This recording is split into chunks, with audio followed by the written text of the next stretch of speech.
Hello, everyone. Welcome back to another episode of Creepy Tales and Urban Legends. I am your host, The Night Walker, and this is my channel, Horror Heaven 77, and I welcome you. Tonight's story is going to be called The Last Call. Now, one of the Ball brothers, who is from the Canning Jar Empire, the story goes that he was deathly afraid, very, very afraid of the idea of being buried alive. And on the event that he should, you know, pass on, that he would want to have a phone installed in his crypt so that if he was buried alive, he would have a way to call for help. Now, a lot of people thought that this was kind of a crazy idea and they just figured it was just him being eccentric, but they went ahead, they decided to go ahead and, let him have his eccentricities and stuff. He was rich, he come from this canning jar empire, so why not? Now, eventually the man did die and he was placed inside of a crypt. And as per his instructions, he was, there was a phone placed in there with him. Now, a very short time passed, and one day his family decided to call his wife to check on him, to check on her. They were worried that, because she wasn't answering the phone. And so they would keep calling. And then they would keep calling and keep calling, and she would never answer the phone. And every time they tried to call, they would just get a busy signal, and they would never know what was going on with her. So ultimately, they did decide that, you know what, we need to go and we need to go check on her and make sure that she's okay. So they get into their car and they go over to her house and they go inside and they find her laying on the floor dead. She has the phone clutched in her hands and she has a frozen mask of horror placed upon her face. Nobody understands what happened. They don't know if she had a heart attack. Was it natural causes? What could have happened? It was obvious, though, that, the coroner said that she died of fright, severe fright, and her heart stopped. Now, just a few days later, they're at her funeral. Everybody's paying their respects. She got buried. They decided that they're going to go ahead and they're going to go check the crypt, to check on Mr. Ball, just to pay their respects to while they're there. And so they go in and they look, they notice that the phone that was placed in the crypt with him was off the hook. Did he come back and try to call his wife for help? Did he call her from beyond the grave?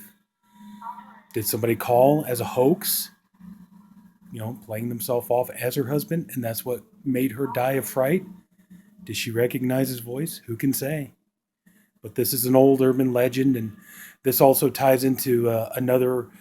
Well, this also comes from the original old folklore that that back in the old days that there were people who were when they were buried, they would have a bell sitting above their grave, and then the bell was attached to a string, and the string would go all the way down into the coffin, so that way people who had this fear of being buried alive, if they were worried, they could just pull on the cord and the bell would go off, and that would signal anybody that was nearby that somebody was buried alive and they needed to be, they needed help. Now, recently they had just put this into the film The Nun.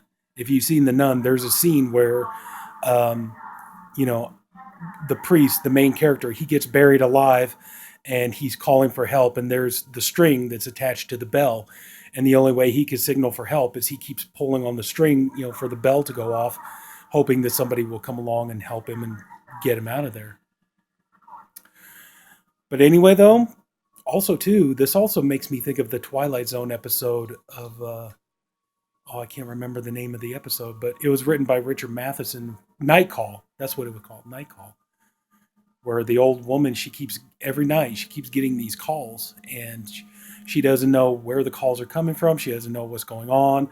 There's a really, really bad storm, and a lot of rain, a lot of thunder, and then the next day it's turned out that that the power lines are down, everything is down, and road crews are working, telephone companies out trying to get the phone lines put back up and everything else, electric lines, so on. And every night, around late at night, she keeps receiving these phone calls, and the calls are very ominous and very creepy, and you just hear hello, hello, and you know she gets more and more afraid, and then ultimately she just when the calls keep coming, they call her by name, and she's like, stop calling me, stop calling me, and then she realizes something, and she might be onto something, so she asks her nurse to take her out to the cemetery the next day. So they go out to the cemetery and they find out that the telephone line actually went down, and the line is lying directly on her husband's grave. And so she realizes that the man trying to call her is actually her husband.